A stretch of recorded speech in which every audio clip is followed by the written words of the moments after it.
Tools, Insta, snap, Twitter. ఈ 3 కనిపెట్టిన వాళ్ళు ఎవరు? 3 మనోళ్ళు అయితే కాదు కదా, ఇండియాలో అయితే పుట్టలేవు 3. కానీ ఏమైనా పెద్ద రాకెట్ సైన్సా, లేకపోతే ఏమైనా పైకి వెళ్ళి ఎవరికి అర్థం కాని ప్రోడక్ట్స్ అవి కాదు. మరి మనకెందుకు రాలే ఐడియా? వేరే ఉనికి ఎందుకు వచ్చింది? నాకు దగ్గరికి ఒకసారి ఈయన వచ్చిండే, ఊబర్ ఆయన ఫౌండర్ ట్రావిస్ అని ఉంటాడు, ఆయన వచ్చిండు. వస్తే నేను అడిగిన, మేము ఆయన సీ ఆఫ్ చేస్తుంది పోయేటప్పుడు కేసీఆర్ గారిని కలిసిండు, నేను బయట పంపించేటప్పుడు కార్ ఎక్కేటప్పుడు ఇద్దరం కలిసి పోతున్నాం. అడిగిన, నీకు ఎట్లా ఐడియా వచ్చింది బాస్ ఇది అన్న, ఏది ఊబర్?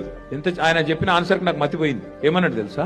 నేను మా ఫ్రెండ్ ఇద్దరం ప్యారిస్ లా పొద్దున తెల్లారి 3 దాకా మేము ఒక బయట ఏదో పబ్కు పోయినాము. తెల్లారి 3కి వచ్చి రోడ్డు మీద నిల్చొని టాక్సీని ఆపే ప్రయత్నం చేస్తున్నాం, ఎవడు అవుతలేడు. ఆ రోజు నా ఫ్రెండ్ అన్నాడు, అరే ఒక బటన్ నొత్తితే టాక్సీ వస్తే ఎంత బాగుంటదిరా అన్నాడు. ఆ రోజు థాట్ వచ్చి ఐడియా వచ్చి తయారు చేసిన అన్నాడు. ఇట్లాంటి చిన్న చిన్న ఇన్పుట్స్, చిన్న చిన్న ఐడియాలు మనకుంటే మనం కూడా వాటిని ఎట్లా ఇంప్లిమెంట్ చేయాలి, మనం ఎట్లా ఒక ఎంటర్ప్రైజ్ స్టార్ట్ చేయాలి, మనం ఎట్లా 10 మందికి ఉపాధి కల్పించాలి, వెల్త్ క్రియేట్ చేయాలి అనే ఆలోచన చేయాలి. ఎంతసేపు నేను పోయి అందులో పనిచేస్తా ఇంట్లో పనిచేస్తా కాదు. మీకు ఐడియా ఉంటే you can walk in with an idea into T Hub or T Works and you can walk out with a product. That is one culture I would love to see Indian youth focus on.